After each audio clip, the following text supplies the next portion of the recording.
आज हम बात करेंगे श्रीनिवास रामानुजम जी की। तो कहानी कुछ इस प्रकार है। रात के नीले आसमान में चांदनी का झिलमिलाता प्रकाश, न चंद्रमा न बादल। ऐसे समय में गगन मंडल में कहीं दूर एक तेज पुंज का अकस्मात चमकना, पल भर उसका प्रखर तेज से दमक उठना और पलक झपकते ही उसका गायब हो जाना। ऐसा होता है उल्का का प्रवास।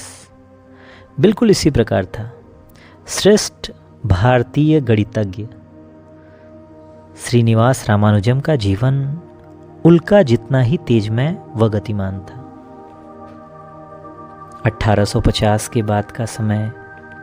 कथा तमिलनाडु प्रांत के कुंभकोणम गांव की, जहां श्रीनिवास आयंगर नाम के सज्जन रहते थे। वे एक निजी कपड़े की दुकान में काम करते थे। जो थोड़ा बहुत वेतन मिलता था उसी से वे अपना जीवन यापन करते थे। उनके छोटे से परिवार में पत्नी, जिनका नाम कोमलम्माल, व उनकी सास रंगमाल थे। कोमलमाल तेज बुद्धि की थीं, जबकि रंगम्माल धार्मिक स्वभाव की थीं। रामानुजम का जन्म दिसंबर 1887 को हुआ। उसी समय भारत पराधीन था। भारत पर अंग्रेजों का राज था। 5 वर्ष की आयु में रामानुजम ने स्कूल जाना शुरू किया। 2 साल बाद वह कुंभकोणम के टाउन हाई स्कूल में जाने लगा। इतनी कम उम्र में उसे यह प्रश्न परेशान करता था कि गणित का सबसे बड़ा सत्य कौन सा है। शेष कोई सवाल उसके सामने नहीं टिक पाता था।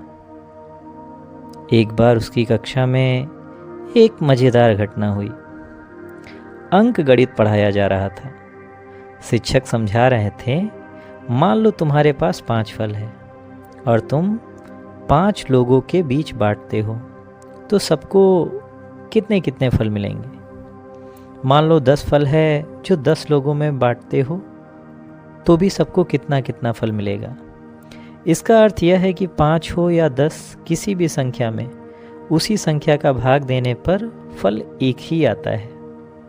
इसलिए बच्चों, यही गणित का नियम है। शिक्षक के ऐसा कहते ही रामानुजम तत्काल उठे और उन्होंने प्रश्न किया, गुरुजी, मान लो हमने 0 फल 0 लोगों के बीच बांटे, तो क्या प्रत्येक के हिस्से में 1 फल आएगा? 0 में 0 का भाग देने पर उत्तर 1 ही आएगा। यह प्रश्न सुनकर शिक्षक भी चकरा गए। वे रामानुजम की तेज बुद्धि को देखकर चकित रह गए, क्योंकि अब तक किसी विद्यार्थी ने उनसे ऐसा प्रश्न नहीं पूछा था। महत्व की बात यह थी कि उतनी सी उम्र में रामानुजम की विचार शक्ति कितनी ऊंचाई को छू रही थी। 0 में 0 का भाग देने का विषय सामान्य गणित में नहीं आता। वह गणित विज्ञान का कलन शास्त्र है, अर्थात कैलकुलस विभाग में आता है। सामान्यतः कॉलेज की पढ़ाई में उसका समावेश होता है। रामानुजन को बचपन से गणित का इतना लगाव था कि कक्षा में सिखाए गए गणित का अभ्यास करने से उसका समाधान नहीं होता था। वह आगे की कक्षा के गणित करने लगता था। 10वीं में पढ़ते उसने बीए में आने वाले त्रिकोणमिति शास्त्र का अभ्यास पूर्ण कर लिया था। इसके अतिरिक्त लोनी नामक विदेशी लेखक द्वारा त्रिकोणमिति विषय पर लिखित 2 किताबों पर उसकी नज़र पड़ते ही उसने उसको भी हल कर लिया। बाद में उसने इस पर लगातार संशोधन भी किया। मूछें निकलने से पहले ही उसके द्वारा किया गया यह कार्य उसकी असीमित प्रतिभा का सबूत है। अभी वह केवल 15 साल का हो पाया था कि एक ब्रिटिश लेखक द्वारा लिखित synopsis of pure and applied mathematics नामक ग्रंथ उसके हाथ लगा। रामानुजम इस पुस्तक पर जैसे कि टूट पड़ा। इससे उसकी गणित की भूख कुछ शांत हुई होगी। रामानुजम को विश्वविद्यालय की शिक्षा नहीं मिल पाई थी। किसी से मार्गदर्शन भी नहीं मिला, फिर भी उसकी साधना असाधारण थी। रामानुजम 1903 के दिसंबर में मैट्रिक की परीक्षा में उत्तीर्ण हुआ। उसे उसके अपूर्ण यश के कारण सुब्रमण्यम छात्रवृत्ति मिली। रामानुजम को कुंभकोणम के महाविद्यालय में सम्मानपूर्वक प्रवेश मिला। उस समय फर्स्ट ईयर इन आर्ट्स के अभ्यासक्रम में गणित, शारीरिक शास्त्र, ग्रीस व रोमन देशों का इतिहास, अंग्रेजी व संस्कृत इतने विषय रहा करते थे। किंतु रामानुजम को गणित की इतनी प्यास थी, वही उनका लक्ष्य था। ध्यान, मन और सपने में केवल उन्हें गणित ही दिखाई देता था। इसका फल यह निकला कि वर्ष की अंतिम परीक्षा में उन्हें गणित विषय में उन्हें पूरे नंबर मिले, किंतु बाकी विषयों में पास होने लायक नंबर भी नहीं मिले और वह फेल हो गए। इसका परिणाम यह हुआ कि उनको छात्रवृत्ति मिलना बंद हो गया। रामानुजम को इस असफलता से बहुत दुख हुआ। घर में रोज ही पेट भरने की समस्या बनी रहती थी, जिस कारण शुल्क देकर महाविद्यालयीय शिक्षा प्राप्त करना उसके लिए कठिन था। अंततः रामानुजम को नौकरी खोजने शहर जाना पड़ा। मद्रास की उत्तर दिशा में आंध्र प्रदेश में वह काफ़ी भटका, किंतु कुछ भी हाथ न लगने से वह निराश होकर कुंभकोणम वापस लौटा। तब तक सन 1905 शुरू हो चुका था।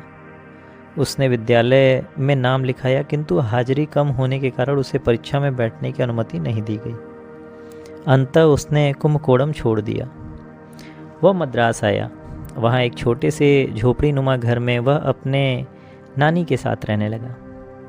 वहाँ उसने विद्यार्थियों की ट्यूशन कर उससे प्राप्त होने वाले पैसों से किसी प्रकार गुजर बसर की। जैसे तैसे कुछ पैसे कमाकर वह मद्रास के 50 कॉलेज में पढ़ने लगा। दिन का अधिकांश समय वह महाविद्यालय में बिताया करता।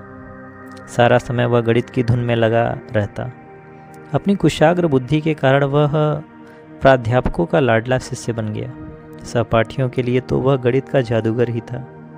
पढ़ाते समय प्राध्यापक कहीं भूल के किसी जगह अटक जाता था तो वह रामानुजम की ओर से आशापूर्ण नज़रों से देखता था। तब रामानुजम उतनी ही सहजता से वह बिना किसी संकोच के श्यामपट्ट की ओर बढ़ता था। एकदम अलग विधि से वह संक्षेप में सवाल हल कर वह सभी को चकित कर देता था। जब अंतिम प्रयास के रूप में 1907 में उसने निजी रूप से परीक्षा दी, किंतु अन्य विषयों में फिर से वह बुरी तरह पिछड़ गया। उसके सपने चूर चूर हो गए। उसे कॉलेज की पढ़ाई सदा के लिए छोड़नी पड़ी। रोगग्रस्त शरीर व जीवन यापन की चिंता मानो जन्म से ही उसके साथ लगी थी। निराश न होते उसने अपनी अखंड ज्ञान साधना आगे भी जारी रखी। रामानुजम सृजनशील व्यक्ति था। उसके दिमाग में सदा कोई न कोई कल्पना जन्म लेती रहती थी। वह कहा करता था कि सपने में भी मेरी आंखों के सामने गणित के नवीन प्रमेय तैरने लगते हैं। बिस्तर से उठते ही मैं उसे कागज पर उतार लेता हूँ और वह सही है या नहीं इसे जांच लेता हूँ। उस काल की परंपरा के अनुसार रामानुजम का विवाह जानकी नामक 9 वर्ष की बालिका से कर दिया गया। उस समय रामानुजम की आयु 22 वर्ष की थी। अब विवाह हो जाने से नौकरी की आवश्यकता बहुत बढ़ गई। भरण पोषण के लिए कोई काम खोजना उसके लिए ज़रूरी था। गरीबी व भूख जीवन के कटु सत्य हैं। गणित के कोरे सिद्धांत उन्हें हल नहीं कर सकते। रामानुजम नौकरी की खोज में बाहर निकला। मद्रास के इंडियन मैथमेटिकल सोसाइटी के उच्चाधिकारी श्री राम स्वामी अय्यर से भेंट कर उसने किसी छोटी मोटी नौकरी उसे दिलाने की प्रार्थना की। कोई प्रमाण पत्र या दस्तावेज उसके पास नहीं था। उसके पास थी केवल गणित की एक कॉपी, जिसे वह बड़े जतन से अपने पास रखे हुए था।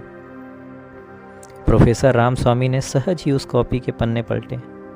वे उसे देखकर अचरज से भर गए। उन्हें प्रत्येक पेज पर गणित शास्त्र का नव अंकुर फूटता दिखाई दिया। उन्हें लगा कि तहसील कार्यालय में कलम घसीटी करने में इस सजन शक्ति का अंत नहीं होना चाहिए। इसलिए उन्होंने प्रेसिडेंसी कॉलेज में बड़े पद पर कार्यरत श्री शेषु अय्यर के नाम सिफारिश पत्र लिखकर रामानुजम से उनसे भेंट करने को कहा। संयोग की बात थी कि शेषु अय्यर ने कुछ समय कुंभकोणम के महाविद्यालय में भी काम किया था। रामानुजम के संबंध में उन्हें जानकारी थी। उसकी बुद्धि की क्षमता से वह अवगत थे। उनकी जान पहचान के फलस्वरूप रामानुजम को महालेखाकार के कार्यालय में अस्थायी नौकरी मिल गई। बहुत से लोगों को लगता था कि रामानुजम के गुणों का सम्मान हो, किंतु वह समय गुलामी का था। इसलिए कोई वैसा करने का साहस नहीं जुटा पाता था। ऐसी स्थिति में एक नए युग को गति देने की सामर्थ्य रखने वाले गणितज्ञ ने भारत में जन्म लिया। यह हम सभी का कितना बड़ा सौभाग्य है। उन्हीं दिनों एक दिलचस्प घटना हुई। गरीब बेचारा रामानुजम सड़क किनारे चलते चलते सोच रहा था अब अपना क्या होगा। तभी सामने से आ रहे उसके एक मित्र टोका, रामानुजम, आजकल कई लोग कहने लगे हैं कि तुम एक असामान्य पुरुष हो। इतने बड़े अवतारी पुरुष कब से बन गए? मित्र की बात सुनकर रामानुजम को अचरज भी हुआ और धक्का भी लगा। वह समझ नहीं पाया कि इस पर हंसा जाए या रोया जाए, किंतु उसने तुरंत स्वयं को संभाल लिया। आपराधिक स्वर में रामानुजम ने उससे पूछा, मित्र, क्या कहा? मैं और असाधारण पुरुष? हाँ, यह भी ठीक ही है। देखो मेरे हाथ की ओर, एक बार भी भर कर देखो। मेरे हाथ का यह रूखापन ही मेरी असामान्यता की गवाही देगा। मित्र ने तुरंत पूछा, पर यह कैसे हो गया? हंसते हुए रामानुजम ने कहा, यही तो असली बात है। मुझे महापुरुष बनाते बनाते उन बेचारों का रंग रूप बदल गया। मैं स्लेट पर गणित हल करता हूँ, मुझे बार बार पोंछना पड़ता है। कपड़े की चिंदी की बजाय मैं हाथ का उपयोग करता हूँ।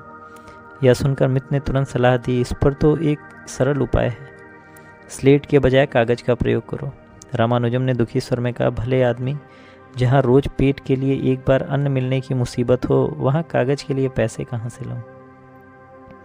इस भांति हर घड़ी पैसे का अभाव होने पर भी रामानुजम का गणित का प्रेम कायम रहा।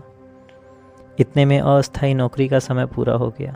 अब फिर रामानुजम के सन्मुख उदर पोषण का प्रश्न आ गया, किंतु इस समय भी उसे सेसु अय्यर ने सहारा दिया। आंध्र प्रदेश के नेल्लूर जिले के जिलाधिकारी श्री आर रामचंद्रम उन्होंने उनके नाम एक चिट्ठी लिखी। श्री रामचंद्रन मैथमेटिकल सोसाइटी के अध्यक्ष होने के कारण गणित के इस अभ्यासक के लिए उनके मन में अनुकंपा उत्पन्न हुई। रामानुजम से हुई पहली भेंट का वर्णन उन्होंने अत्यंत रोचक शब्दों में किया। वे लिखते हैं, मुझसे भेंट करने आया तरुण दुबला पतला काला व देहाती जैसा दिखाई दे रहा था। इन सब बातों में मेरा चित्त आकर्षित करने वाली एक ही बात उसमें थी, वह थी उसकी चमकदार आँखें। कुंभकोणम से वह मद्रास चला आया था। उसके मन में यही तड़प थी कि उसे गणित शास्त्र का अभ्यास करने का पूरा अवसर मिले। उसे और किसी मान सम्मान की चाह नहीं थी। वह न जन का उपासक था न धन का, वह केवल गणित का उपासक था। और ये थी कहानी महान गणितज्ञ की। तो आप इनसे इंस्पायर हों और उनके जैसा बनने की कोशिश करें।